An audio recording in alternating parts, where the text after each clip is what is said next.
Questions whenever you're ready, and if you don't mind, please identify your name and affiliation prior to doing so. David of TigerNet.com. Just you're kind of the poster child now for sticking with it. How hard has it been to kind of sit back and wait your time? And the second part of the league, how much fun are you having now?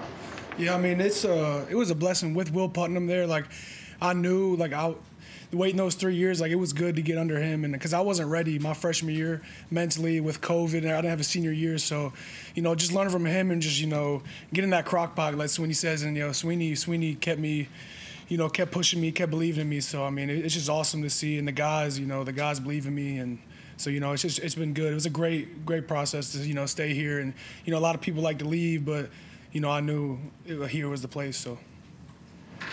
Job well with the Clemson career. I mean, Coach Swinney was talking about painting that vision for guys. I mean, you talk about the crock pot. Like, what was the vision that he kind of painted for you in terms of being able to develop? Yeah, it was just really, work, showing up every day, learning how to practice, learning from the older guys, taking every rep like a game rep, just building that game rep mentality and just, coming in here every day working. If you don't see the light at the end of the tunnel, you will. And like 3 years, it was tough, but it made me a better man. And I think I thank Swinney for that. Just kept pushing me and believing in me. So.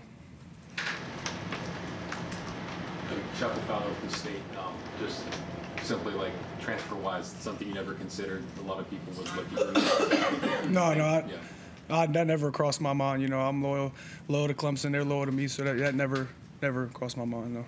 To hear, I think Dabo said last week you were the team's like MVP through 2 games at least offensively. What does it mean to hear that after kind of sit and wait your turn and what all you've been doing? Yeah, no, I mean, he said I just play my role, and main thing goes to Cade and all the other linemen believing in me.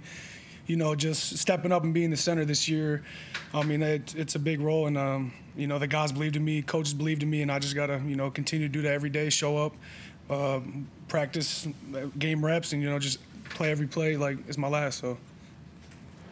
Darren Carter with the Greenville News. How was the center battle amongst you with Harris Sewell and Trent Howard? And how did you feel like you performed in the summer to win the job? Yeah, I just thought we all came in every day with the right mindset. We love each other. We play for each other. And just every day you got to compete, and that simple as that. You just came in and compete every day. So, yeah. As you talk about the COVID season. When you arrived as a freshman, how much awareness did you have? How far behind you were? How much work was I'd say just from a scheme-wise, mentally, especially at center, it's a lot mental. You got to call the defenses and stuff like that. And I just think for COVID not playing a senior year, I don't know. It was tough, but I mean, something that I learned pretty quickly that I need to work on, and was self-aware of that quickly. So I could keep chipping at it every day. So. How much did you pay attention to like recruiting rankings and stuff like that? Being a highly ranked guy, I mean, was it a little bit of a disappointment that wasn't there? No, I didn't really pay too much attention to that. I really just focused on myself and just bettering what I need to work at every day. So, and didn't really pay too much attention to that. No, not really. How would you assess your performance so far in these first 2 games? I think I'm playing my role. I'm just doing what the team needs me, and just playing every play.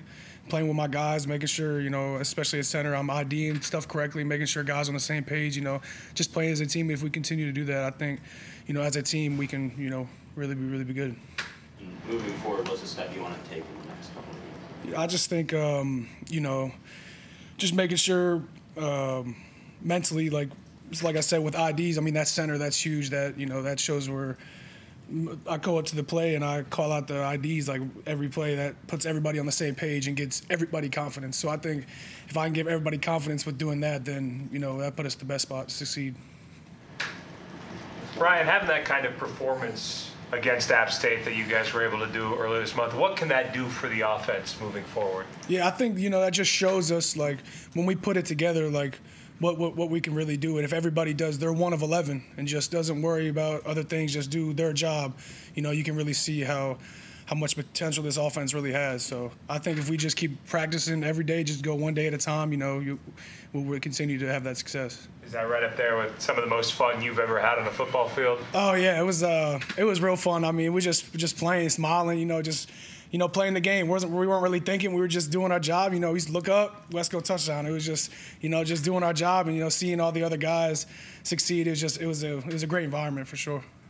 Having Coach Luke with you guys, and first of all, what has he brought to you personally? And considering he played the center position at the highest level also, has he got individual drills with you? And how does that work, having a guy with that kind of center mindset help you? Yeah, Coach Luke is the best coach I've ever had, from as a man, as a coach. Like, he just, he expects greatness from us, and that's what I think we really like.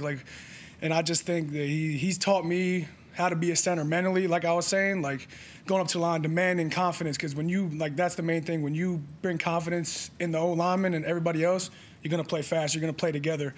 So I'm so thankful for Coach Luke, man. He's made me a better player, a better man, and sky's the limit. We just got to keep going. So I'm very thankful for Coach Luke. When you first sat down with him, he didn't know maybe a lot about you. What was his message to you? Coach Luke, I can't remember. It was maybe when he first got here. He just told me just to keep working, like every day, just mainly get smarter at the game, just keep working on my body, just, show up, and you got to just compete. That's what he was saying. You just, when spring ball, fall camp, you just got to come in and compete. It was pretty simple as that, yeah. What have you seen out of NC State's defense so far, Phil? Yeah, NC State's a great team. They bring a lot of confusion on defense. They can scheme you up. They'll drop 8. They'll cover 0. So you just got to be prepared for everything that they bring. And they got a great team over there. So it's gonna be a good test. But yeah. As you talk about being loyal to Clemson, what's behind that? I know Coach Swinney talks about the Paul Journey stuff and all the other stuff that they have that helps you develop you. Is that part of it, or why would you think Clemson is the place to stay? Yeah, when I committed in 2021, this is the place I wanted to be. Regardless, if I didn't play early, I knew, I wasn't ready at the time. So I had self-awareness. It's not like I was mad. Like, I knew what I needed to work on. And Swinney believed in me when a lot of people didn't, and I forever grateful to him for that.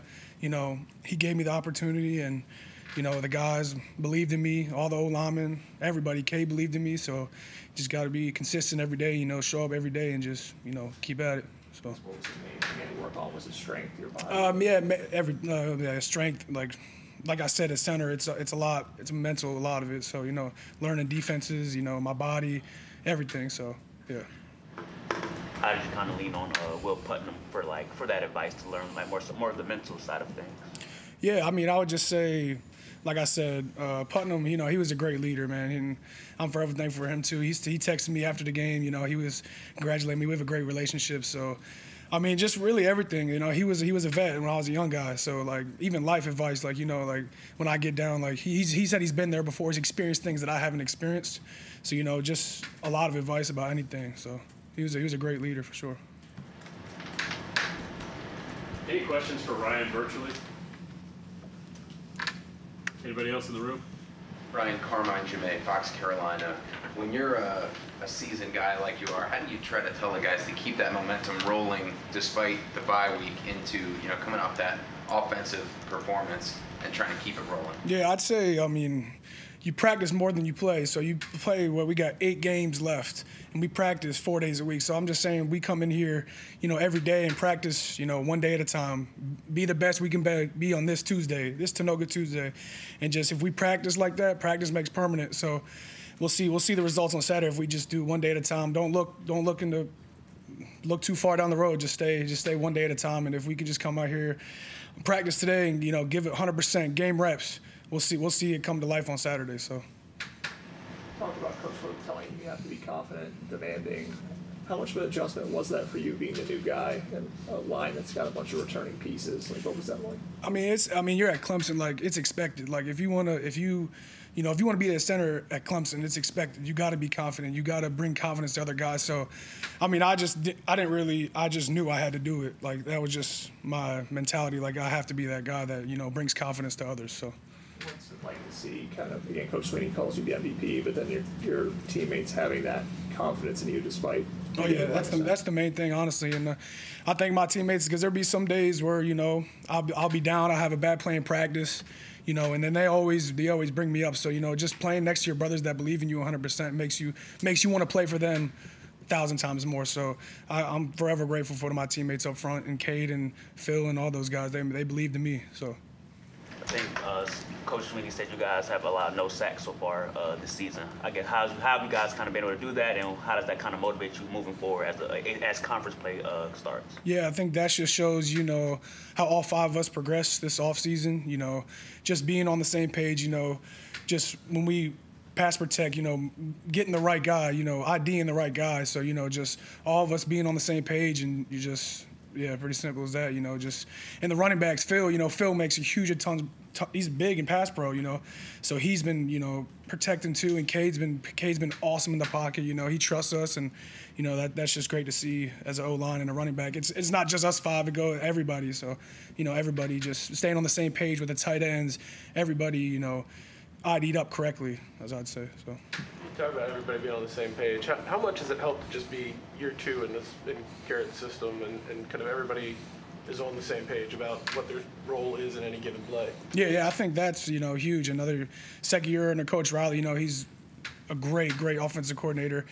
And I think just, you know, really repping those and game right, like practices, and, you know, just seeing those plays and doing them over and over, you know, it builds confidence in us. So I think, yeah, having another year under his system is awesome, and it's just going to keep getting better. So. I'm sure you get this question a lot, but how long have you had long hair and braided? And do you ever get, like, is there any celebrity that people always say, hey, you look like this guy? Yeah, so there's I've had long. I played lacrosse growing up, so I was like my main sport. Like I didn't play offensive line until like my sophomore year of high school. Like I was all lacrosse growing up, like till 8th grade, like going all the recruiting visits in like North Carolina, Ohio State. So I always had like the lax flow, you'd say. But a lot of celebrities I get, Jason Kelsey and then Post Malone. So I get Post Malone a lot, yeah.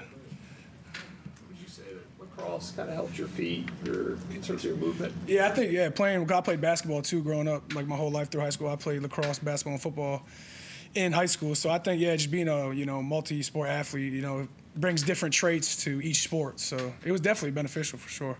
How does lacrosse help? I know I've known people that have done both lacrosse and football. How does that help you make you a better football player? I think agility-wise, you know, because especially in lacrosse, you're guarding, like, I was guarding guys that were 5'7", 140, so I was bigger then. So I just, you know, agility was huge back then for lacrosse. I think that helped me with my feet in football and in basketball, so for sure. Was there a point that you just got too big and said, like, I can't do this? Yeah, my freshman year, I think it was Coach Caldwell. I was like, I think I might play lacrosse this year, and I was like 270, and he didn't say no, but like it was kind of like, all right, yeah, probably not going to play this year. And I think I don't think I was going to play anyways. But yeah, it was time to hang up the cleats on the lacrosse side. Any other questions for Ryan?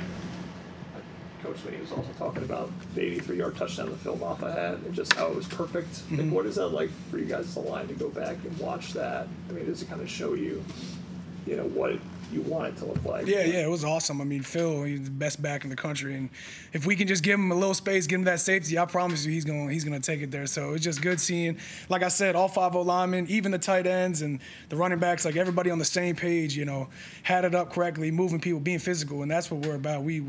We demand that. So I think that was just awesome to go back and watch that and see, you know, all the hard work of us and the communication and everything paying off, and, you know, just letting Phil be Phil. You know, Phil's gonna get it done. We gotta hat him up for him. So it was awesome to see that for sure.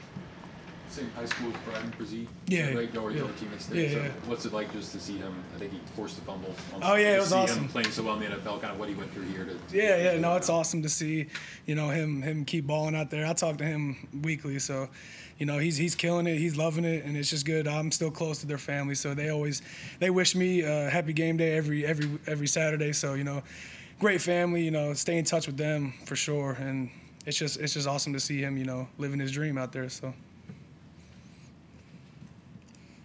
All right, thank you, Ryan. Thank you. Appreciate it.